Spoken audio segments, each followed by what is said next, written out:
Going live. Well, welcome back to another episode of the Working Class Fishing Podcast. I'm one of your hosts, Brian. Over here to my left or right or wherever he is Mr. John Morris. And today our guest is the one and only Mr. Marty Miller, also known as Nymptastic on Instagram.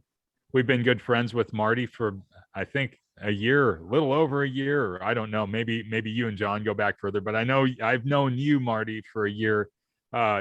We consider Marty to be the world's greatest Euro nympher, hands down. That's undisputed, whether he wants to admit it or not. We always go to Marty for advice on nymphing, and there's a lot of guys out there, but Marty knows how to catch fish, and his intention is to catch fish.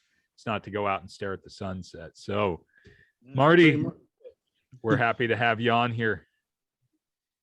Thank you. Yeah, I definitely go to catch fish. I mean, like I told John plenty of times, I live in the woods, so if I wanted to just be in nature, I'd go stand in a mud puddle. I'm literally there to catch fish. I mean, I enjoy the scenery, but that's literally what I go for. That's what got me into Euro nymphing. I used to, I can dry drop, fish streamers, whatever, but Euro nymphing is productive pretty much all the time. I usually switch things up just for the hell of it. But if it ain't working out, I go get the trusty machine out of the car and usually lay the hammer down. Nice. So wanted to just ask you to tell everybody a little bit about yourself. I mean, I introduced you, but where are you from? When did you start fishing? When did you get into fly fishing, and how'd you go down the deep, dark rabbit hole of our addiction? Let's see. Well, I was born and raised in Pennsylvania, and I'm still here. I've been fishing since I was about, I want to say I was 3.5 when I caught my first fish, and it was a big old sucker, which would have been 1986, or my back of the picture might say May of 87. I would have to look. But I've always fished. I grew up fishing. I grew up that you pretty much fucking eat every fish you catch. That's the way I grew up. My grandfather, he wasn't necessarily like that. He would keep big ones, but he did a lot of catch and release. My dad, he was, you pretty much catch everything you eat it. You pay for a fishing license. Obviously, I wasn't that age. That was his. Oh, gotta pay for a fishing license. Gotta get the groceries. So I always spin fished. I want to say it was probably about 12 when I asked my pap about the other fly rods in his gun cabinet, and was an old quick stick. I want to say it's like 7.5 foot. I still have it. I would say it would probably be like an 8 or a 9 weight, but that 70s looking rod, I don't even think they justify what the hell they even are on it. And then he has an old, I believe it's a South Bend is what they are, and it's called the White Knight, and it's like an 8-foot glass rod. And I have that whole thing. I don't fish with it. I fished with it a couple times, but I just don't mess with it. I don't want to break it. But I asked him why he never used them, and he always used his spin rod, and he used a push button, and I have these too that were his, and he used the ones where the push button is actually on top of the handle. Interesting.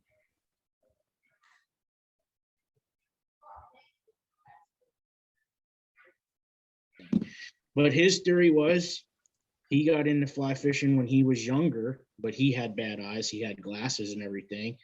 So he could do dry fly, but a lot of the stuff that they used, he said he couldn't see to tie on. So he drifted bait with the fly rods a couple times, did a couple dry flies, but he just stuck to his trusty spin rod and basically night crawlers on two-way spinners, and he would actually fish, small rapalas and stuff and Joe flies.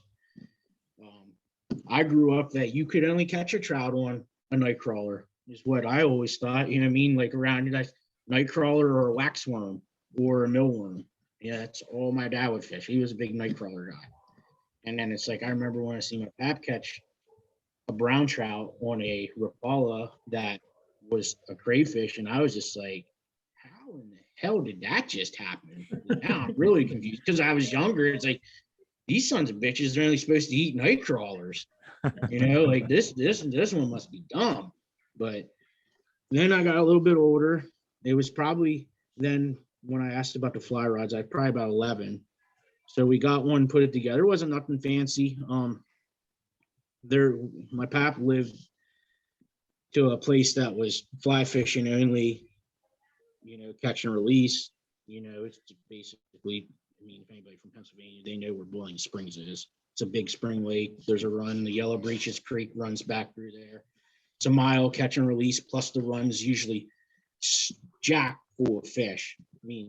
It's not like it used to be. Back when I started fishing it, I tell guys, like, you were literally allowed to keep one of them fish if it was 20 inches or over. It ain't, there's some big fish that get put in there now, but it ain't nothing like it was. But so then I started fly fishing when I was like 12 and spin fishing.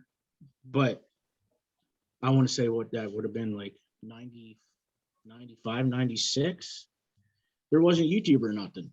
So getting information was like the hardest thing to do, because all the guys that were at the creek, you would ask them, and it was like you either like just like stepped on their foot, or they would just tell you, oh, they're on a midge. Well, I'm 12 years old. What the hell's a midge? We'll go to the fly shopper over there. They'll tell you. So I went in there one time and say they're eating midges. So this guy gives me something that's like on a fucking hook that I didn't even know they made so small at the time. So I go back over there. I didn't even have a line that could fit through this thing. So, basically, I was just started out fishing dries. You know what I mean? Mm-hmm. I didn't have no nymphs. Everybody I would talk to, they would give you advice. I had one guy tell me when I was younger, all you need is a pheasant tail, a mayfly, and with Adams. Mm-hmm. Then I think it was like when I was 13 or 14, I bought a pack of nymphs. I want to say it was like at a Walmart or something. Some bead heads, there were some princeness in it.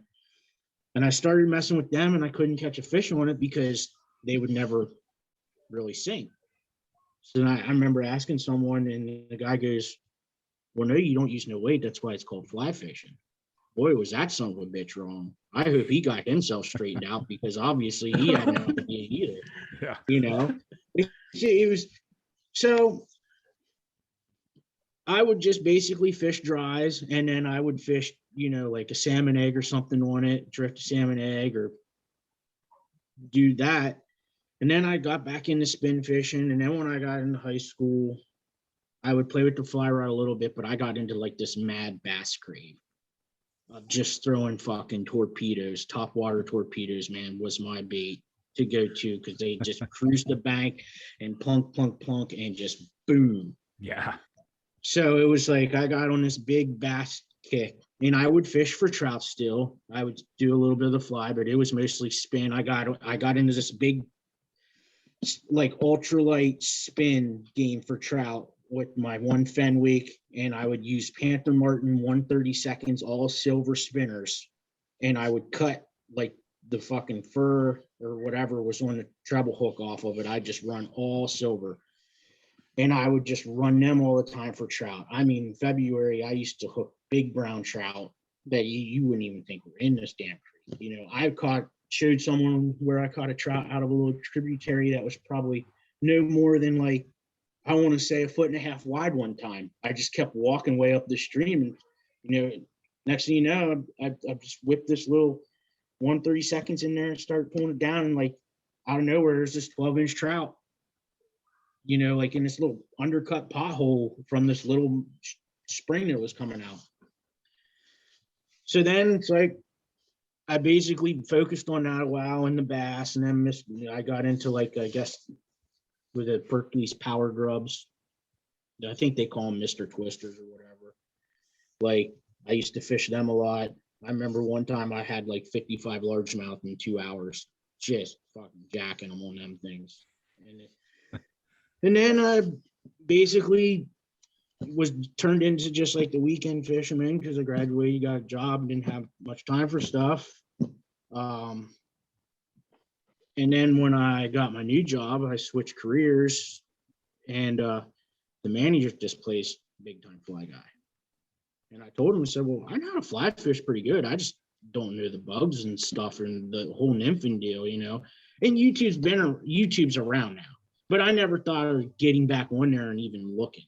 Like, honestly, I just didn't even dawn on me. And he's like, oh, well, you need to come up. I live on Penns Creek, which if you live in Pennsylvania, you know where Penns Creek is. Blah, blah, blah, blah, blah. Well, I went up there and we went over to actually Spring Creek in Pennsylvania, and everybody knows that's creek too because Joe Humphrey fished that, made that pretty famous. And that's like the Pennsylvania crest bug, you know, Spring Creek. So we're fishing at Fly Fish Paradise, or Fly Fisher's Paradise, whatever the catch and release area is there. I think the whole creek's catch and release, honestly. But, you know, I'm fishing. I have some nymphs on, some weight. I stung a couple, didn't get nothing. It was cold as piss that day. Like I went up, it was the 2nd of March or 1st of March, but it was like still winter here. And then he only caught one fish. He was using a black woolly bugger. And then we continued to talk. And then he tied flies. And actually, I forgot, I left this out. When I got into fly fishing when I was younger, I actually bought a fly tying kit at Walmart, which, you know, it was whatever. But, you know, I started tinkering with ties when I was like 12.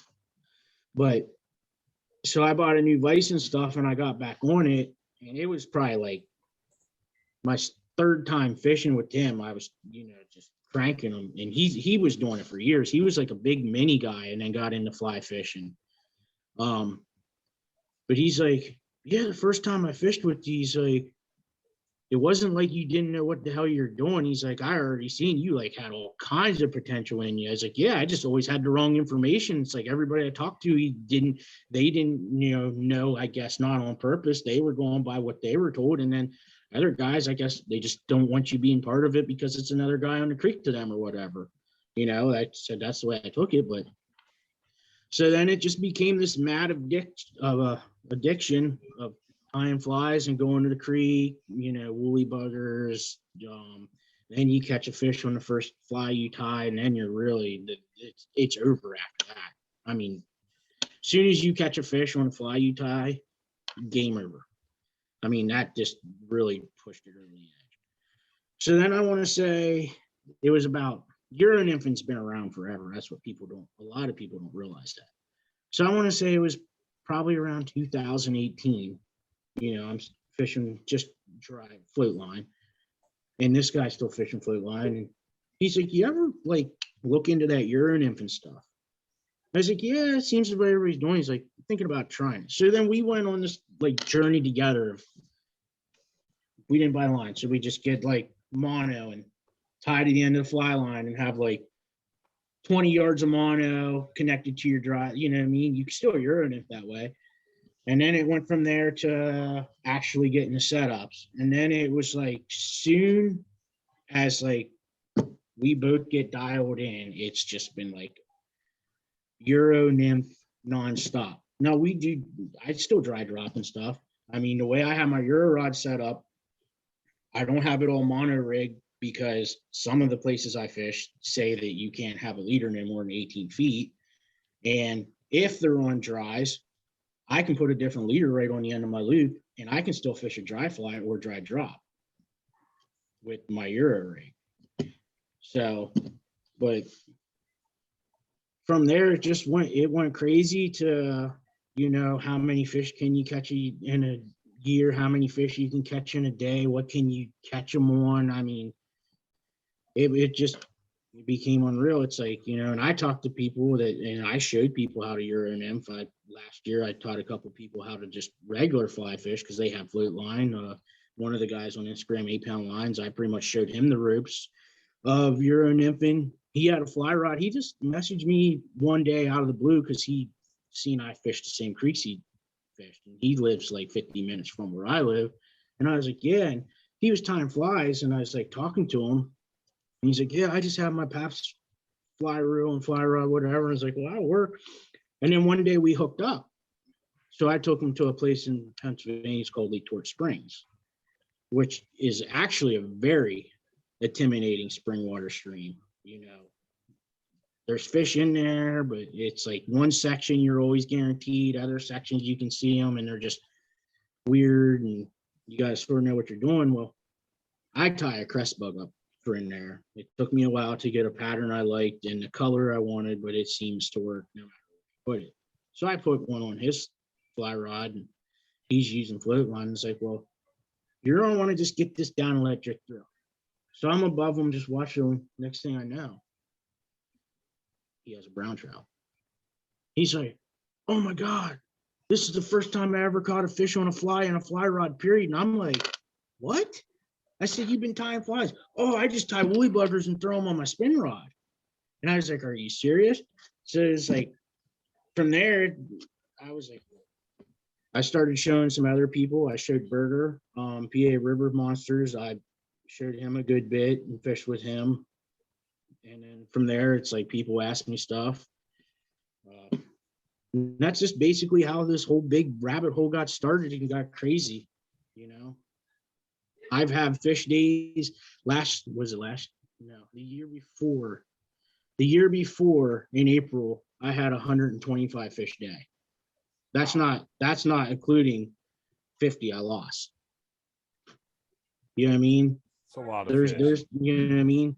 The guy I fish with, he's retired. I call him Trout Master. I believe his total number from last year, because he does it and we do it every year. I mean, don't mean you're better than anybody. It's just like our inside thing. Like, so from January 1st to December 31st, it's how many fish can you catch? I think his number last year for 2021 was 10,121 fish. Good God. Trout. That's trout. That's not counting chubs or whatever. Bass he or says if it ain't a else. trout, it don't count. Wow. So it's like I get dialed in by some people that know what they're doing, you know.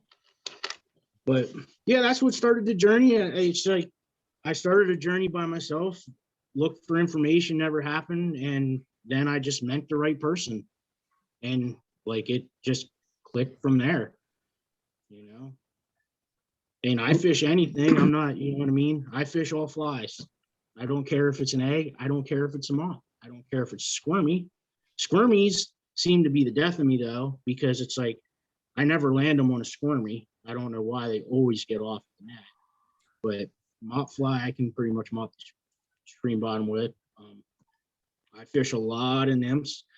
I'm usually never ever fishing just one nymph, because in Pennsylvania, if I'm correct, some people are telling me it's unlimited, but then another person tells me it's 5. It used to be 3, but I know it's 5 at least.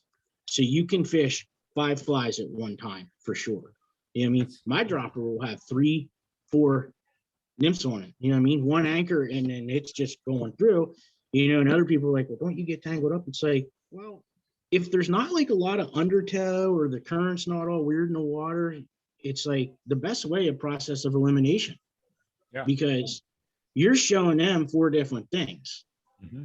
And the way I look at it is, if they only take one thing every time it comes down through, then I'm putting 2 of them same things on. You know what I mean? Because if I can catch 2 fish at once, great. Yeah. You know, I've had 4 triples on, and you never land a triple. Either they get off, one of them gets off, or one of them ends up breaking your tag somehow. You know what I mean? I've landed doubles. I've had triples on. I mean, that's the goal, a triple or a quadruple. You know what I mean? If you're going to fish that many tags. This is how this guy fished normal float line. So it's like, you know, I was always fishing one fly, teaching myself. And I went to him, and right away, since he'd been doing it so long, first thing he does is he ties 3 flies on my leader. I was like, what are you doing? He's like, you're going to do it. You're going to do it right. He's like, you're going to have a hell of a mess right now. He's like, but you're going to get the mess out of the way right away because this is how you're going to be used to fishing. You know what I mean? Mm-hmm. You know, and I talked to some guys out west and they're like, you know what I mean? And some of them guys are like, well, that's like impossible to fish that many flies at that time. And then some guys are like, if we were allowed to fish more than 2 flies in this creek, I would definitely be doing it, et cetera, et cetera, et cetera. So like, there's another argument that people have, you know what I mean? But it's like, you know, if you do your leader right and you keep stepping down and keep that going, it's like, you know, you had a size 12 mayfly and then you got another one behind it, and then you can throw a spinner on that, and you have an emerger on that, and then usually in the spring I'm fishing dry. Behind all that, I'm just swinging it on a wet fly. You know what I mean? Like there's like a theory, like some people say that will scare the fish. I don't know. You know what I mean? Because I've caught fish that are wild trout that, you know what I mean, unless you spook them, you know what I mean? Like I've seen them go after some pretty crazy shit. Like I'll antagonize a hit with a wet fly. I had an old guy, he was probably a purist, giving me the evil. I'm telling you, I'm fishing in ripples. Okay. And there's a hatch coming off. And you can just see the fish coming up. And this is the first time I realized suckers will take a dry fly. If you watch it, I have one on video somewhere. They come up and they whale it. They'll come up and they put their sucker straight down over top of that dry fly and go right down. Like it's incredible. I've watched it. Yeah. You know what I mean? I've seen it, you know? So there's pretty fast current here, but you know, you can throw your dry fly up, electric down, they'll hit it, or you know what I mean? And I had a merger behind that. Well, I noticed as soon as I would stretch out, my emerger would get like slammed every time. So I took my dry fly off and just put on a wet fly. So I'm not even swinging. I'm just putting it in the water and letting my line drift down and pulling it like this and just hammering them. And I'm just getting like this evil stare, like, well, that's not how you're supposed to do it. It's like, where's the rule book at? Yeah. You know what I mean? Like, that's always my. You know what I mean? I'm going to fish this like a spinner if they're going to take it. Yeah. You know what I mean? Any way they're going to bite that, I'm going to do it. Like that's just the way I look at it. And see, I think there's a lot of problems with people that want to get into it. They're told it's this way or that way. It's like, and there's where I'm like, what are you there for? And the first thing they say is, well, I'm there to catch a fish. Exactly. So who the hell cares how you got it to bite? That's the way I look at it. Dude, mop flies hatch year round. Like I don't know what the big deal is with all these people. Like, well, I mean, I sent you a mop and you told me you weren't having no luck, and you said you told me to put it on, and it changed your luck that day. Dude, it did. I'll tell this little story. Marty knows this. Marty is my pregame talk to the river and my post-game bitching from the river. And so I'm out on the river and I've been there. I'm not even kidding. I'm not a good fisherman, just throwing it out there. Don't guide with me. And it was like I was out there like 8 hours on this fishing for trout, and I hadn't caught shit. I hadn't caught anything. I couldn't catch a cold that day. And Marty had sent me these flies, and he sent me this mop fly. It's top secret. It's the juice, and they literally first plug out there gets smashed, like just drains the bobber, and it's like a 16-inch bow. And then it was literally every cast after that, just wearing these fish out. So yeah, Marty put me on the fish that day, all the way from across the country. Called it. Yeah.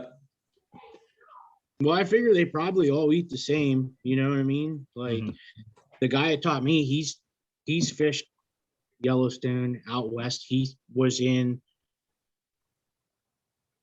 Oregon or Washington last year, and he went up to one of them little ponds that are up there where there's rainbows in, and he was just hammering them for like an hour and a half on a BWL. You You know, My favorite fly. He's pretty much like fished everywhere, and he always tells me it's like, because besides like fishing at the beach a couple times when I was younger, it's like I've never fished out of Pennsylvania. Honestly, I just never really explored. You know, and I was telling him, it's like, yeah, I think I'm gonna just start exploring and going places, whatever. And he's like, yeah, do it one time. He's like, but I'm gonna tell you, once you go there, you're gonna realize the streams that I have around my house are no different. He's like, I fish the mountain streams out west. It's like they're no different than the mountain streams here. The trout are pretty much the same size. He's like, it's cool to go. He's like, but you know, I would like to go explore one or two times, or you know, once every couple years or whatever. I'd like to get a cutthroat, you know, or a Pennsylvania fishing boat. Just start stocking them. I mean, Dave, you can go to Tennessee and get cutties now. Yeah. You know, because I catch fish that look like them, but I'm being told that's just a species of rainbow. You know what I mean? And have these big red slashes under them. I have a couple of them posted on my Instagram. Mm-hmm. I mean, so I don't know. I'm not no fish biologist. You know, Yeah, I will say that it's got some hellacious bright fluorescent things. You know what I mean? It's not like, you know what I mean? And then I seen a video one time, and they're like, cut bows have this yellow dot on their belly all the time. So I sent this guy this picture. I said, well, what about this one with this yellow dot? He's like, well, shit, I don't know now. I said, well, I'm going to tell you, I caught this one no more than 10 minutes from my house. I said, after the stock truck went through. Well, who knows? It's like, you know what I mean? Where do their hatchery fish come from? I know they probably try to keep it what they want, but is that possible? I think they order the eggs. But then see, you guys are all state, right? Mm-hmm. See, our state stocks, but then you got private clubs. So who the hell says what a private club gets? Yeah.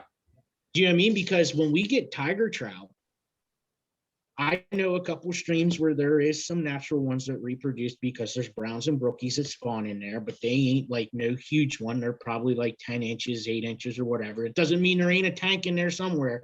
Doesn't mean there's a freaking, you know, Fowler panther rolling around, whatever, you know, big old son of a bitch. But, you know, you get tiger trout every once in a while. You used to, you know, they got stocked by a private club. You know, I know a little stretch of stream that I don't tell nobody out that it's not stocked at all, but there's a club there. It has nothing to even do with fishing, but they buy 300 fish a year to put in the creek.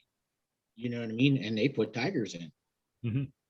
You know, I just, you know, I know that. I'm not going to say it on here. I mean, I don't know who's going to listen, but yeah, I mean, go find them. Yeah. That's all I'm going to say. Go find them. I got that information, you know, from a guy that's part of that club. And I was like, no shit. He's like, yeah, we put 300 fish in there a year. He's like, I never knew that. And there's wild browns and brookies in there on top of that. What is that? I mean, just a question. What does that creek feed into? Does it feed into a bigger river and then feeds into a bigger creek? So it's a freestoner that feeds into a bigger creek. Okay. That we have browns that spawn in actually also. So this big creek, you know, filters some big browns. But, you know, people wouldn't think to go look at this creek. Mm-hmm. People fish it, don't get me wrong. Yeah. Because it's a freestoner, because there's, you know, they think wild browns, more brookies, whatever. And it's actually a nice creek. There's a lot of posted water on it. But, you know, I was like, no shit, you guys are dumping 300 fish in there a year. He's like, yeah. He's like, yeah, we put tigers in there. I was like, wow. He's like, we don't put the little ones in. He's like, we put some like 18 to 22 inches in. Yeah. They want those big hogs to go play with. You know what I mean? I'm not saying that they don't catch them all out, but every stockfish, there's a couple that make it. You know what I mean? Like all the rainbows I catch, like, well, not all of them, because there's streams that have wild bows in them that I fish, but most of the rainbows that have perfect fins or whatever, they're a holder of a rainbow from a year or two before. You know what I mean? But then I have guys telling me that stock trout won't last a year. It's like, I don't know where you got that, but that's definitely wrong too, bud. Yeah. You know? Yeah. Sounds like there's a lot of misinformation on like strength of species there. It just sounds, I don't know. Well, here's where I would get Just- someone. If stock trout can't make it, then why do we have browns and rainbows? Right. Because they were all stocked in Pennsylvania, period. Because brook trout is the only native trout to this state. Mhm. They were originally put in there by someone. Yeah. You know what I mean? They were what, introduced in I can't The remember. 1800s. 1800s. 1800s, the brown trouts were, you know what I mean? So they were stocked. So Mhm. they obviously can definitely survive. I would love to know how they got them the hell over here. You know what I Mhm. mean? Like 1800s on a boat back in that day. And it wasn't like, hey, we're coming across and we're going to be there in 3 days. You know what I mean? Like they're looking Yeah. at the moon and the stars and shit going, well, this storm's blowing us back towards Scotland. Yeah. Oh, we'll probably get there in 2 months. How do the fish look? What the hell? They look good, actually. Well, Yeah. if we have to eat them, we have to eat them. We'll get them next time. Yeah. You know what I Oh, we mean? got you Like, everything, but the fish died on the trip. yeah. Well, there's a hardcore fishing guy on a boat down there in the grain cellar, fucking beating a rat over the head and whipping it Yeah. across the brown trout. You know what I mean? That's where mousing came from. Yeah. Sitting down there with a string and a stick, jerking it through the. Well, I've heard in the past, I could be wrong, and I'm just going off memory because now we're talking about like transiting trout around. I heard that they would spawn out trout here on the West Coast, and they would put them on a ship. They send the eggs that had been fertilized. Okay. I believe it was in mason jars even. I don't quote me on that, but it's for whatever reason that just rings a bell. They took fertilized eggs out of rainbows, put them in mason jars, and sent them to places like New Zealand and Japan and Eastern Russia, all over the Pacific, which, I mean, then it's like, okay, well, now everything in the hatchery is real critical to survival. They watch water temperature, flow, oxygenation, pH, turbidity, all these different things in the incubation phase of those eggs. And you're telling me that they just took these fertilized eggs, slapped them in a jar, screwed the lid shut, threw them on a boat across the ocean. I mean, that has to tell you something about the strength of a fertilized fish embryo. If I mean, look at the fish in New Zealand. Holy Christ! I mean, we'll never see anything that big here, ever. Yeah, they got some tanks because I follow a New Zealand guy. We follow each other. I talk to him. Yeah. And I actually talked to a couple of New Zealand guys actually. It's like them trout there, like, you know what I mean? But here's the question I have, because if I'm correct, I'm almost positive I'm correct, but I could be wrong. Them rainbows are sea ran in New Zealand. Okay. They come in out of the ocean. It's the Pacific. They call them rainbow trout. Why don't they call them steelhead? Because it's the same thing that's happening on your West Coast. Mm-hmm. And it's the same ocean. Yeah. So if they are sea run rainbows, then by all accounts, they should be steelhead. I mean, because some of them look just like West Coast rainbows, but they all call them rainbows. They don't call them steelhead there. Which is really strange because, age of debate West thing, and I'll let you get in on this, John. We're just going over Andromeda's fish. Okay, bull trout. Everybody drools and slobbers over a bull trout, but everybody forgets about the Dolly Varden. I was going to say, aren't they a Dolly Varden? So bull trout are like rainbow trout. They never leave the freshwater system. They get big, though. I mean, they're highly predatory. A Dolly Varden goes out into the ocean. They get really big, and they get really mean, and they get real nasty, and they come back and they destroy whatever gets in their path. Kind of like a steelhead. I think a steelhead's a little more selective. I think when you do find that elusive, sea run bull trout, a Dolly Varden, they are a pretty juiced up, mean fish, to say the least. They've had to survive out in the ocean. The ocean's unforgiving. But it always surprises me with those types of things. And a lot of people would say, that the Great Lakes steelhead are not steelhead, they're just giant rainbow trout because they never went to salt water. However, they did go out into a large body of water and they fed on crustaceans. So is that the defining fact? I don't know. I mean, I'm not a fish biologist, but I believe you guys have freshwater shrimp in Lake Erie, don't you? I don't know, actually. I mean, hell, who knows what the hell's in Erie? I think in the 70s it used to just be pollution. Yeah. It's like, I don't, you know what I mean? Like, there's all kinds of Industrial waste from Pittsburgh, just, yeah. steel slag and everything else. Yeah.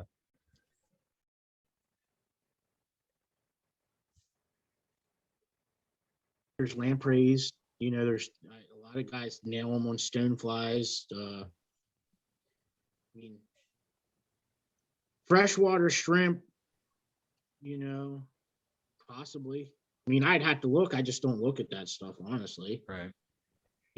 Like where did the name steelhead come from? Just because your rainbows are all chrome looking? So someone, you know what I mean? Like what made that name? I'd have to go back and look. I know that there's a specific reason why they call them a steelhead, and I can't remember off the top of my head, but I've looked at it. I'm like, well, what the hell? Why do they call it a steelhead? Is that because when they hauled them up on the boat and beat the hell out of them, they wouldn't die? Or I mean, that's is that back in the day? But there was another reason why they called them steelhead. I would have to find out. I'd have to go back and look at that. Marty, so dude, help us out here. How do you rig a Euro rod? And I know there's different, I know it's a pretty broad ass question, but there's a lot of dudes that are going to listen to this. I say a lot of dudes, there's going to be 6 people that listen to this and they ain't going to know a damn thing about Euro fishing. So dude, can you give us a little insight on maybe how you rig and different ways of doing it? Well, I use Euroline, and like I said earlier, I use Euroline because a couple of the places I fish say that you can't have a leader longer than 18 feet. If they didn't say that, I would have straight mono on the whole reel. That's why I'm not buying a Euro rod, actually. So I'm just going to have a straight mono setup. So I basically go to a little butt section of a leader. George Daniels does a whole video on it. I set up like that. I pretty much set up like him. So I got like a 4-foot piece of a 9-foot 4X leader. It's not even 4. It's probably more like 1.5 to 2 foot cut. And then from there, I have blood knot to a sighter. And then at the end of that sighter, I have a tippet ring, and it's just mono. So what is this? 7X. So the cider is just like that. Are those furled, or is it just like it's just colored monofilament, or mono, or hell, I don't even know. They might even have fluorocarbon cider material. I'd have to look at my cider stuff actually, because you can just buy it on spool, and now you can buy cider that's in 6X, 7X, whatever. So like that's what I'm saying. You're better off going mono. The only reason I don't is so I get in a rod is because some of the areas I fish that you can't have a leader over 18 foot. Are you going to get caught? Probably not, but a guy that fishes every day would be the lucky one that they'd be like, oh, look what you're doing. Yeah. You know what I mean? I'm still catching plenty of fish with the way I do it. So I'm pretty much set up like a lot of the competition anglers have it set up, but I don't do competitions. But the reason is because of this, some of the signs that I see hanging at the creeks. Figure then I don't have to deal with it, but yeah, I mean, I just keep it simple. Is it the right way? Maybe not, but it works. It works for me. There's so many ways people set up. Like the guy that taught me, he uses a 4-weight to Euro nymph and weight forward line, and at the end of that, he ties 20 yards of mono to it, and then puts a sighter on in his tippet. Because then if they're taking dries that day, you know what I mean, and you want to do something different or dry drop, all you do is you take your mono off and you wrap it up. That's what he does. It puts it in his pocket. And actually, he don't even take his mono off. That he has he connects it to a tippet ring actually, and you just snip it there at the ring, and now you're ready to go like a regular dry fly rod. You know what I mean? Yeah. And the way I'm set up, I can do that too because I'm just loop connected. So I can take that little butt section of leader off and put on a normal length leader, and I can fish a dry all day because the Euro line actually floats. It's just really thin and it don't shoot back through your guides. So Instead of carrying 2 rods around like I used to, or 3, I pretty much can do everything with 1. I'm going to tell you right now, 8-pound line is my witness. He's seen me throw meat on my Euro rod. Very unorthodox, but it's still slung out there.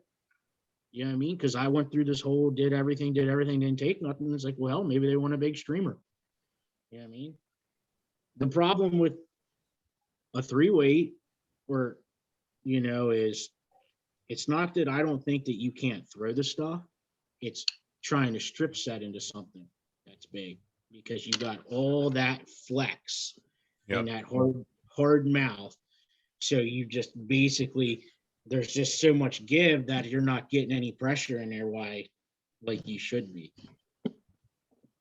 But yeah, I mean, I've done on some unorthodox stuff with my Euro rod. You know what I mean? Like jigging streamers is a big thing. I mean, the fly fishing magazine, that's the whole big article of this month and next month on jigging streamers. You know what I mean? I just sold streamers to a guy.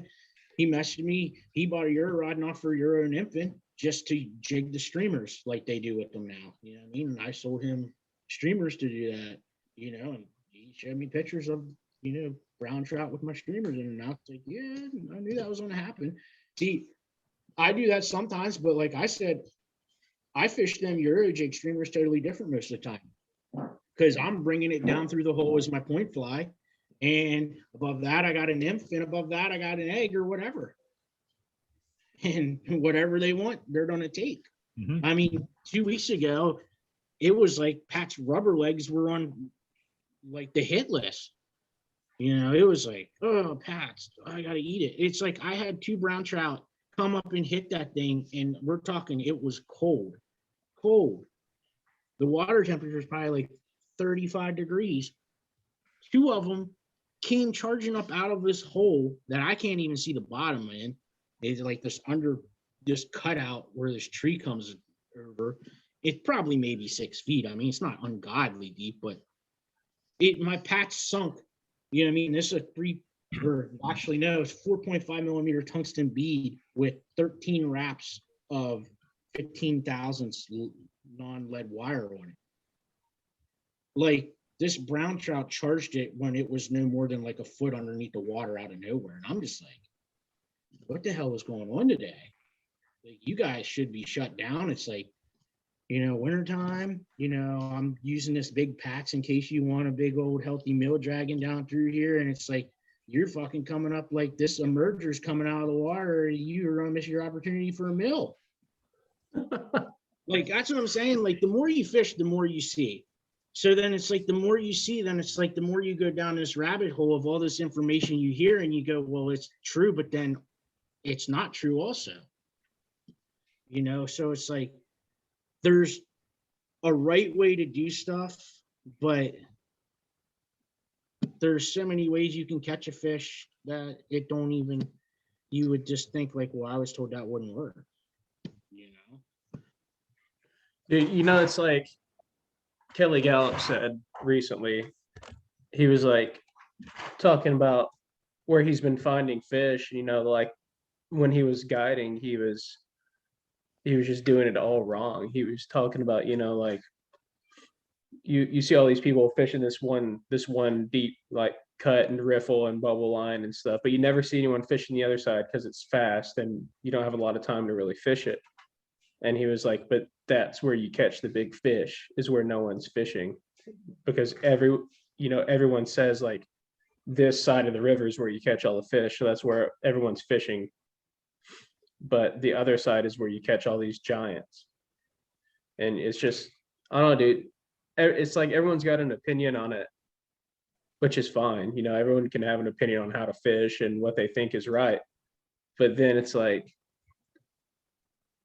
you get out there and you try to fish off that that information you've been giving, and you don't catch shit. It's like, I don't think they lied to me. I mean, maybe it was working for him, but you gotta fish how you want to fish. Like Marty, you're always throwing wild shit. I mean, honestly, like you got your like standard stuff, but you mess around a lot just to see and learn. Well, And I'm going to tell you where this is coming from, because I think it does matter sometimes, but I want to say 95% of the time, it's drift. It's drift. It's easy for them to get. Is it where they want it? We're going to put it in their mouth. And then if it is keying into a specific nymph, I don't think it has to be a specific nymph. I think it just has to be similar to that size and color. You know what I mean? Like, all these betases are coming down and they're fucking olive and they're like a size 16 or 18 in real life. So if you would put a size 18 hook on with a fucking wrap and olive string around it and made it just a little bit, have some meat to it, they're probably going to put it in their fucking mouth if you get it where they want it. Like, you know what I mean? Like, I kind of fucking fish is belly open ones. You know what I mean? Don't be afraid to kill one. I mean, oh my God, I shouldn't have said that, but you're going to find that motherfucker ate rocks, sticks, leaves. You know what I mean? Yeah. I think I found a fucking diamond one once. Yeah. A dime. Hey, right there's your Panther Martin's 132nd ounce spinner all day, silver. Yeah. You know what I mean? Well, it's like people don't realize they're an animal. There's not trout, and this people probably don't hate me. I don't think they're as smart as they make them out to be. Really, they're not. They gotta No. survive. They gotta survive. So they're, what I mean? Like their mouth and shit. Yeah.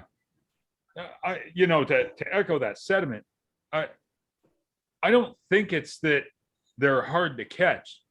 I think that there's areas where they're just not there. That's what I think. I hear people say, well, they're real tricky to catch. I don't buy that, because when they're there and you're doing everything right, they're biting. I think when you're in an area where you're not getting hit, let's say you go work a mile of river and you're not getting bit there, I'm going to venture to say 9 times out of 10, there's just no fish in the area that you're fishing. And it's like, okay, you got to move on. It's just what it is. So yeah, to echo that, I've heard of people cutting open stomachs on fish and finding like ballpoint pen caps in their stomach and cigarette butts. I mean, all kinds of stuff. Yeah, I mean, there's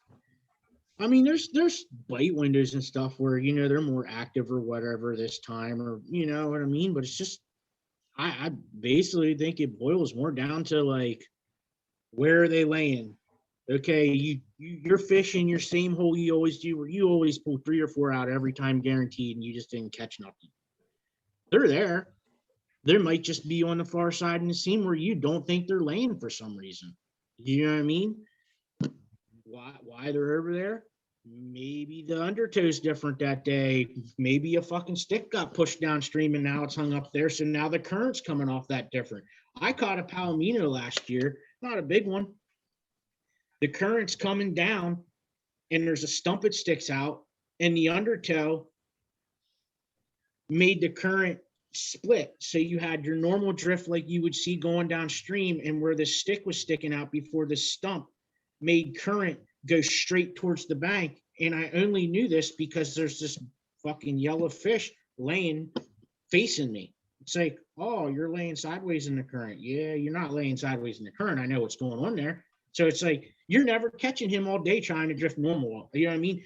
I watched, just to see if he would come out of because technically this current would come by. So all he'd have to do is charge forward, to grab it. I could see my nymph go by, every time. And he'd just look at it. So then I figured if you just had this little window of opportunity to plop your shit in right behind that stick where you would get in that drift that went straight back. First time in there, boom, he was on. You know what I mean? It's you have no idea what's going on underneath that water. Yeah. You can read water all day and it could fish like this for weeks. It rains, something washes in, some hillbilly comes by and throws his fucking mattress in there and a couple used car tires because he didn't want to take it to the dump. Now you got something, you know what I mean? Now you got currents brewing this way where it wasn't, so they could be laying in angles now instead of straight like they always are. Like shit changes under there. And a lot of people don't realize that. That's usually when I go in and I fish a hole, I pick apart every section.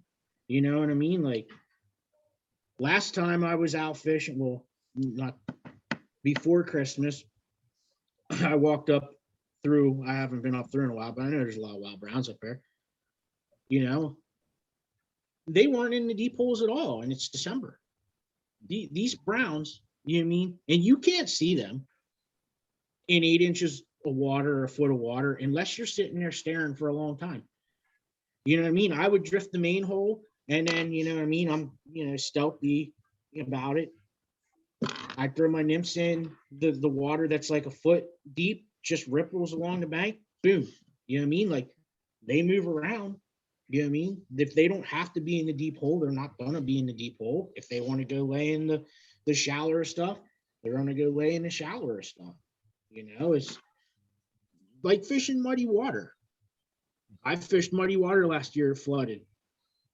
You know, everybody says go dark. You know that's true. You know what I mean? I caught a lot of stuff on chocolate milk water with dark. I've fished down through fishing black woolly bugger and a black nymph. I caught one fish, got the whole way down. Seen another guy Euro nymph, and he's a younger kid. I know who he is. It's like the only time I ever seen someone else Euro nymphing ever around my area. And he catches a fish, and then it's like nothing. So I go back up to where I started, and I put on this fucking egg I tie, and it's bright. I went back down through and caught 23 fish, fishing the same water I just fished. It's one change. All at the bank. And I knew to fish the bank on the way down through, but you know what I mean?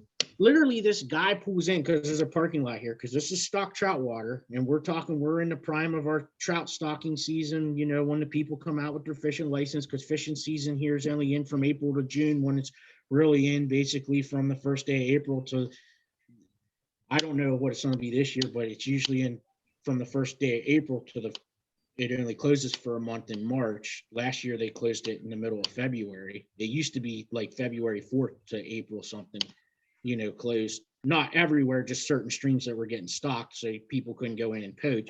But I'm fishing this chocolate milk. This guy pulls up. He's like, "Is that even fishable?" Next thing you know, my rod's bending there. He's just looking. It's like they have to eat. Yeah. I don't understand it. Off he went.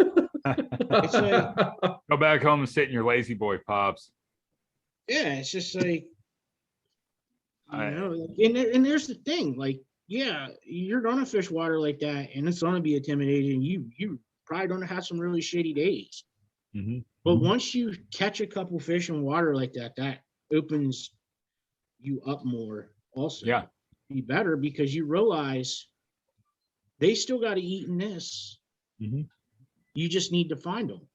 And it ain't no secret. I mean, some people probably don't know this, but I tell a lot of people, they're at your feet. Yeah. If it's high and it's raging, they're at your feet. They come to the bank. And if they ain't at the bank, you look for a little side stream that's going in that son of a bitch, because they just pulled off the interstate and they're going on the back road until stuff calms down. Yeah. And then they'll come back out. You know, you just got to be smart about it. But yeah, it's like, that totally blew my mind, because I was always fishing dark, high, dirty chocolate milk, coffee, water, whatever you want to call it. And I just put on this bright egg I tie, I don't want to give the exact recipe out. My CPA River Monsters just hammering big wild rainbows on it now. They just put up. That was definitely on my egg. I got the message. But I was just like, thought they weren't supposed to be able to see this in this water. And then it's like, if you really start looking at it, it really sort of sticks out because you got something that's fluorescent and bright in chocolate that don't match either. Yeah. You know? Yeah, just little stupid, simple stuff like that. And it's like, and that helps you be better at fishing too. I mean, you can't just always want to fish. You know what I mean? You got the guys that, oh, the stream ain't good today, it's high or whatever. It's like, I get in these hankerings where I prefer it to be fucked up. Because it's just like a challenge. Well, You know what I mean? And here's the other thing. When it's messed up, if there's big ones around that you don't know about it, higher chances of getting one of them too. Because they're coming out. They ain't got nothing to worry about. Nothing can see them. The water's shit looking. You know what I mean? Yeah. They don't have to worry about birds of prey when the water's high and muddy. It's like fishing at night. Yeah. You know what I mean? They're coming out and they're going to eat. You know what I mean? They can't see you. You can't see them. They can see probably a foot in front of them and fill with their lateral line, however far they can fill. I think that's what a lot of them, you know what I mean? That's, I think one of the biggest keys on them is they know where everything is with that thing. But, you know, it's, if they feed at night, why would they not feed in dirty water? Right. Because they only see in black and white from dusk to dawn. You know what I mean? They see in color during the day. That's what I was Bryce Miller sent me some flies one time, sent me some stimulators, and he sent me this sulfur emerger type deal he wanted me to try out. And they were started hitting dries right as it started getting dark. And I knew what they were hitting. They were hitting these little caddises. I had nowhere near the color. So I put his flies on and started catching them. And I told him, I said, I figured I would get some on your dry flies. I said, but you know what I mean? They'll definitely work. I said, but here's a little secret. When they can only see black and white, what the hell color does it matter? It is. Yeah. They're looking at a profile. You know what I mean? Like fishing white flies over the summer this year with a headlamp. White flies are white. You know, I was fishing a white fly, but you know what I ended up putting on? A stimulator. Floats longer. Yeah. It got crushed. Yeah. They're, you know, the purists are gonna be like, well, but we, you know what I mean? Like I talk to them guys, they're pretty cool. And the way they think of it is we can catch a fish on an nymph, we can catch a fish on this. They're going through and catching a fish on every species of bug that hatches. That's their thought of it. Not that, you know what I mean? They're hatch fishermen. You know what I mean? Like BWOs are coming off at this time, and then the sulfurs are springing. Yeah. But in between midday, there was spotted sedge everywhere, little cream caddis. You know what I mean? Yeah. It's like they're there. Not that they're matching the hatch. That's their thing. Like, you know what I mean? Oh, you know, the Granum caddises are hatching this month. Like, that's what they do. Like, the green drake. You know what I mean? Like, that's a big thing over here. You know what I mean? Like, we're only I just think of all that. It's like, well, fuck, you're only fishing a green drake, but you know, I just caught 5 trout on a fucking stimulator. Yeah. You know what I mean? Let's just have all the best of every world and put it on one bug and fling it. I told 8-pound line, so a lot of people would hate me for this. I said the ultimate fly is a stimulator in like 5 different sizes and 5 different colors. Yeah. I said, you got everything covered. Yeah. You know what I mean? Well, let me ask you this then, Marty. What would be your top, if let's say, let's use the hypothetical, you're stuck on a desert island and you got 5 flies. What would be your 5 flies? Well, I'm stuck on a desert island. That's fucking salt water. So, well, let's say you're stuck on Grand Isle in the middle of Lake Michigan, freshwater. If it was for trout, I would want a mop fly, definitely, because You know what I mean? I'd want a mop fly. I would want a woolly bugger, probably in you know what I mean? Like you can't go wrong with that. And if I had to pick two nymphs, I would go with your pheasant tail and hare's ear because you got two different shades there and an egg. You know, the woolly bugger, that's where you would have to sort of think about color because you'd have to sort of want to get like, if I was on a pick a woolly bugger, it would have to be olive and some black in it and a little bit of flash. So it could be a leech. Maybe they think it's a crayfish, or I could strip it and maybe they think it's a bait fish trying to get away or whatever. Mop flies, they just fucking work. I don't care what they think they are. Yeah. You know what I mean? They think it's a grub. They think it's a night crawler. You know what I mean? Whatever. Yeah. They just hammer it. Sometimes I think they think it's an egg cluster. If you're using a different color one, why can't it be? Dude, like that orange mop fly monstrosity that we were tying in October. Dude, like the candy corn mops we were tying. I wore trout out on those. Literally, as soon as it was hitting the water, they were taking it. It didn't make any sense at all. But it's a mop fly. What color are eggs a lot of people fish though? Orange, yellow, red. I would say orange and pink are your number like one go-to eggs. I'm gonna be honest with you. Besides the one I tie up, it's a little crazy, and I got a new recipe for another one. I destroy on a yellow egg. My theory is, why does corn work? They think it's an egg. Mm-hmm. They ain't saying, here comes some sweet corn by the Jolly Green Giant or Great Value. They're saying, here comes some sucker spawn. Look at sucker spawn. Yeah. Sucker spawn's yellow. The sucker spawn I seen was yellow, and I know because I caught a sucker and the eggs were coming out of it. Orange, you know what and yellow. else is yellow? Chub. Chub eggs are yellow. You know how I know? Because I caught a chub last year. And it was yellow eggs everywhere. So there's probably a lot of stuff that have yellow eggs. You know, trout eggs are like this. Whitefish have them too. Yeah, I don't know what color our fall fish eggs are. That would be like sort of like your whitefish, but you know, but like trout eggs are like this translucent brownish orange. You know what I mean?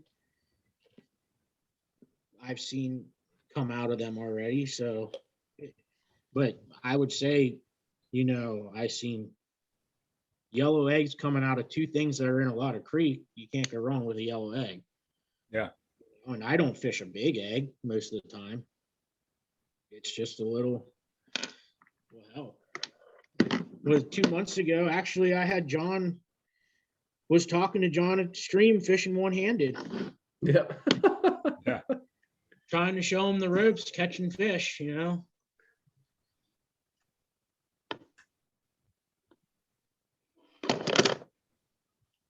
Right there. Yeah. That's a size 16 hook. You know what that is? It's a yellow pom-pom. Yeah. That's a lot of steelhead. I don't care. This is probably the only box you need for trout. You know what I mean? And it's like, look at my 960 box. That one whole side's just full of junk. Yeah. And it's got a bunch of nymphs.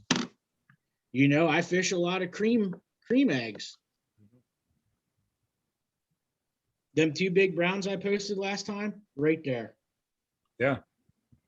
Why? They either think it's a dead egg because a dead egg's like clear or white in the water, or B, I fish that color a lot because a lot of the catch and release areas, people are there and there's ducks there and they feed the shit. They throw bread in the water all the time. So do they think it's an egg or bread? It's food. I fish it both ways. It can be bread or an egg. I don't care as long as they're bending my bowl. Yeah. I told many guys that at the one place. It's like, they're like, why? What is up with that cream? It's like, how many people throw bread in the water? Oh my God. Yeah. I never thought of that. It's like, well, that's where you got to think. Like, are they eating it because they think it's an egg? Probably not. They're eating it because they just seen 7 people throw wholesome in here the last 2 days. You know what I mean? Matching the hatch. Matching the hatch. Exactly. I'm matching the hatch. You know what I mean? But that's true. I mean, right here's one of the zippers you were just talking about, the orange mop. Yeah. It's like Bart Lombardo ties the Cheerio fly. It's matching the hatch, dude. It's like Yeah. It's like a toddler wiped their tray off into the river or something. Yeah. Like this here is a killer egg. The inside's orange and the outside's like That shark. is that Oh, one. I'm gonna tell you that does some damage.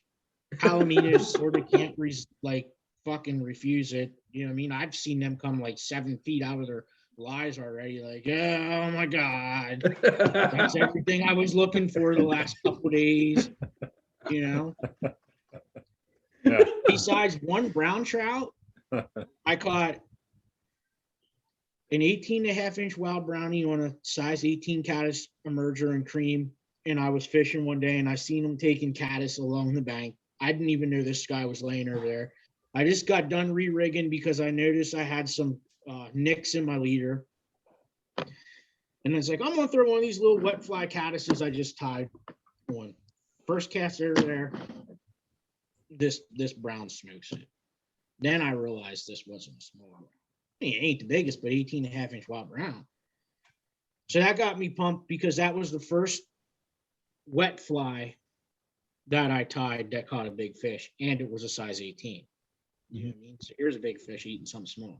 I don't even fish that fly anymore. I have it in a box somewhere to never be used. You know what I mean? That's just the way it is. Dude, All so them other big browns I catch,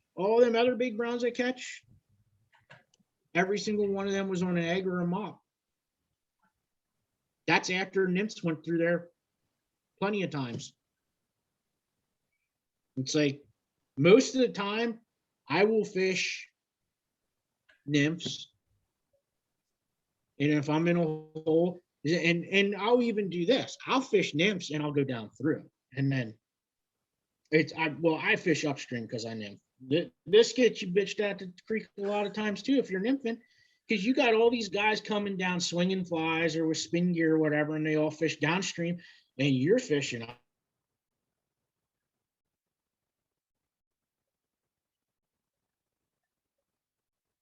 behind them to cast. But hey, Yeah.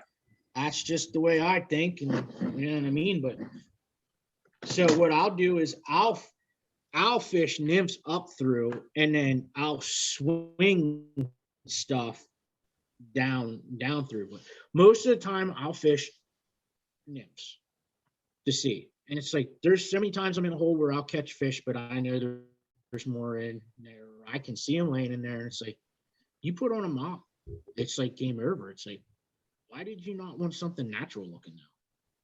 And I'm not saying a mop's not natural sometimes to whatever they could be eating, but it's just like when I took 8-pound line fishing and I didn't take my rod, I just netted fish, and he gave me his rod a couple times, and every time he gave it to me, the poor boy, what did I have her bent? And it's like glasses are a big thing to me. You know, I mean, I hear a lot of people say, oh, you know what I mean? There's 100%. You don't have Costas, you're missing out. I don't care if they're $200. You do not understand after you look through them.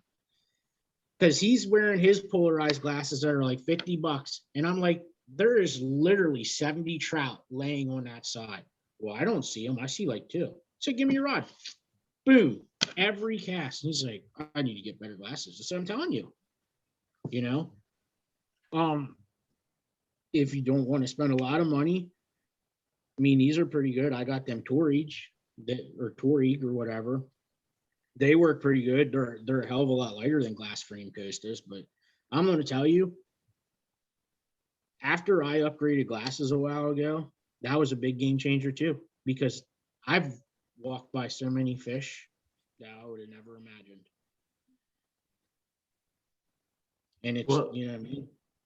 And you don't have to buy glasses, but I'm saying if you're going to be serious, buy them. Mm-hmm. You know what I mean? If you lose them, that sucks. But I was in a predicament. I look at it this way. I buy 3 pair of $20 glasses every year, and I don't give a shit about them because they're only $20 or $30. So I just whip them in the car, do this, they're all scratched up. Or I bought a 200, I got an expensive pair of coasters, let's just say that. And they live in the case or on my head, and I've had them for 2 years and I haven't lost them or whatever. You know what I mean? So in the long run, in them 2 years, I would have had as much money into cheap glasses as what I have into just buying one good pair, if you see what I'm saying. You know what I mean? Yeah, dude, it's like, I mean, when I got started, when I was fresh to fly fishing is when me and Marty met. And not that I'm like not still a spring chicken in the world of fly fishing, but you know, Marty really encouraged me. He's like, dude, don't buy that rod. He's like, just save. Just, you know, save a couple more paychecks and get something you want and that you can actually use.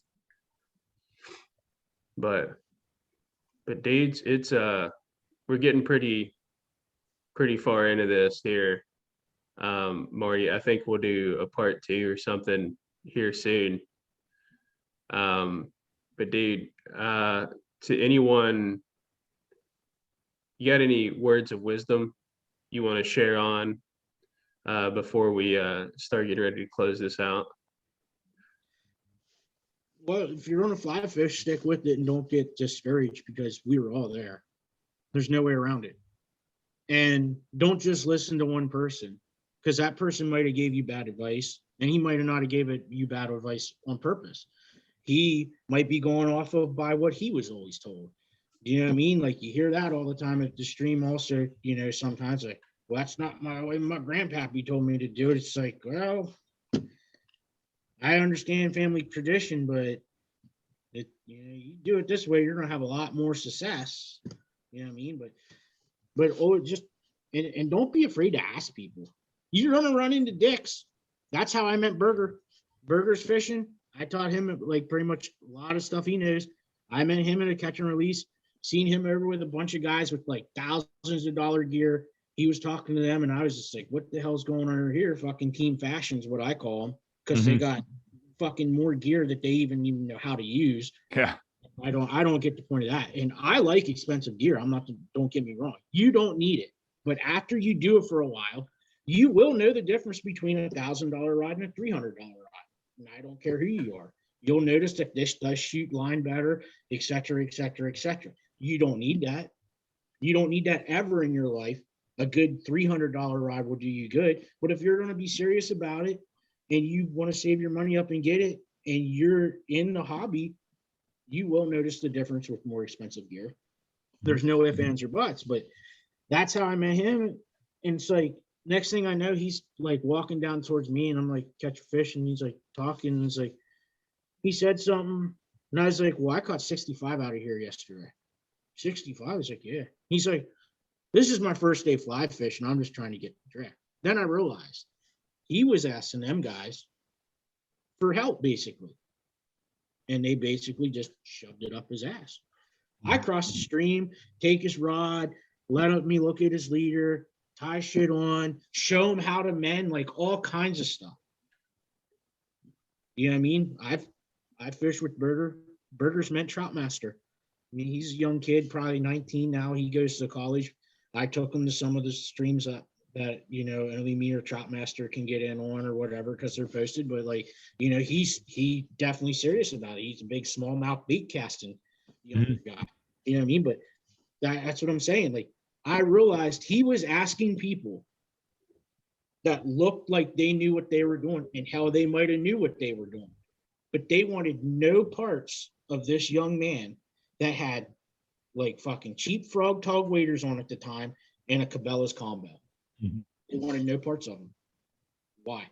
Because I'm going to tell you, you start looking at his feed, he been tearing it up. You know what I mean? And because he'll listen to you too. I mean, he's called me already. He's like, I'm going to catch and release, and these 2 old guys are threatening to kick my ass, telling me I'm using bait. He's like, and I'm just using nymphs. I was like, yeah, I don't know what it is. You know what I mean? Like, you know, and he's a good kid. You know what I mean? You know what I mean? Like, he don't pick fights or do anything. And it's like, he always runs into these guys. He listens to what people gave him, and he likes to fish, and he hammers fish. You know what I mean? He's only been fishing for like a year, and he hammers fish now. You know what I mean? But he always runs into these guys that just like, oh, you can't fish here. What are you doing? It's like, I was like, yeah, I don't get it, man. They're just, you know, you just gotta ignore that stuff. But it's like, you know what I mean? He's messaged me a couple of times. He's like, what do I do? This guy, this older guy, like, no, I'm not saying older. I'm probably saying my age. Like, you know what I mean? I'm 38. You know what I mean? Mhm. I'm saying like guys are like 40 to 45. He's like, basically threatening to kick my ass, you know, because I'm fishing like 20 feet down from him on the other side of the creek, and he wasn't even standing there when I came in. It's like, it's catch and release. It's not even, there's no secret. Yeah. There's no secret here. You got to throw all the fish back. And Mhm. two, there's no secret. You know, I was like, that guy's just ignore him. You know what I mean? Probably getting bent out of shape because you're catching fish. Then he went down to the bigger part, and it's like, he caught 2 palminas back to back. I'm getting a message. They're telling me I'm using bait. It's like, ignore them. You don't have bait on you. I know you don't. It's just like, you know what I mean? Like, why do people have to go that route? I can tell you what I would be doing if I was down there and I seen someone hammering fucking fish and I was down there for an hour fishing. Ooh, if you don't mind me asking, what are you using? Yeah. Because I've been That here would be an the hour. smart thing to do. I've Yeah. been here an hour, and I sort of know what I'm doing, but I can't buy a hit drifting my debit card down through this damn stream. You know? Yeah. Not like, oh, you're using bait or you're putting corn on your pheasant tail or some of the dumb shit I hear sometimes. It's like, and it's catch and release at that. You know what I mean? No one's Yeah. taking anything to them. It's just like, hey, if you don't mind me asking, because I usually tell anybody in a catch and release stream, it don't matter. There's no secrets here. No secrets here. Mhm. You know, I gave a guy nymphs last year. That day I felt bad. There were some younger kids over there, and there was another guy over there, and like they're just watching me.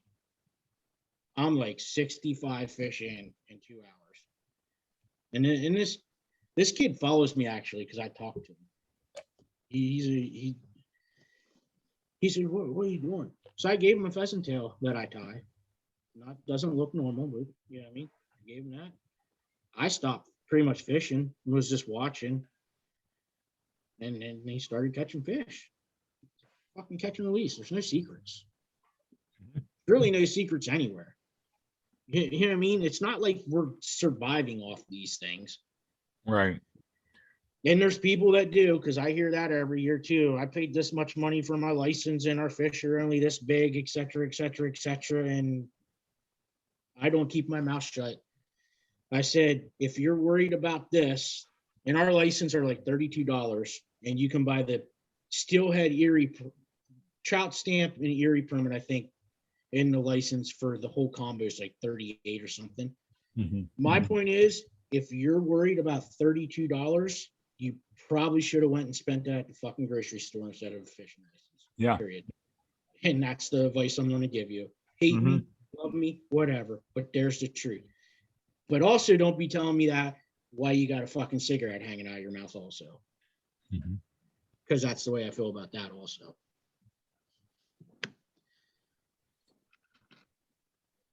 But Marty, thanks for coming on, dude. You got your stickers? Huh. Which stickers? Huh, what, one of these? Your stickers. All right. Yeah. I Keep that. dunk junk. Marty's got some rad stickers on his Etsy store, and I'm gonna plug it because I don't know if he's gonna remember too. Nymphasty. Buy his stickers. They're rad. I've got them all over my stuff. Marty, where can everybody This find is you? a bag of stickers I get from everybody that I need to find hymns for. Yeah. Marty, where can everybody find you, dude? Nymphasty on Instagram. That's just my name, Nymphasty. That's all I have. I don't have Facebook or none of that. I just do the Instagram. I actually have a YouTube channel. I just don't have anything uploaded, but I claimed Nymphastic when I claimed The Instagram, Yeah. fantastic. Sure. I had a Twitter, but obviously it was private, and some hooker claimed that name. Being that serious, 100%. Well, Marty, sure do appreciate you taking the time tonight to come on. I know that you had to get the kids down and everything else, and part of having the family and doing all that stuff, it's really important. But thanks for coming on tonight. We're definitely going to have to do a part 2 because we have so much more that we wanted to talk about. But we're trying to keep the episodes down to where they're about an hour a run. So we're definitely going to have to follow up on a round 2 with this for sure. So thanks for coming on with us tonight. Yeah, just let me know. Absolutely. I mean, sure, you can let me know. I mean, we pretty much talk every day. Yeah, we do. Brian, Right. I never know because it's usually working class fishing, but then I sometimes get confused because you're on that too. And it's like, am I talking to Brian? Majority of the time you're talking to Brian now. Yeah. Yeah. I manage that page the best I can. But everybody, thanks for listening. You can find us at Working Class Fishing on YouTube, at Working Class Fishing on Instagram, workingclassfish@gmail.com for inquiries. And if you got any questions or you just want to get and reach out to Marty, you can find us. We'll get you in touch with him and buy his stickers because they're rad. And until next time, y'all take care and see you.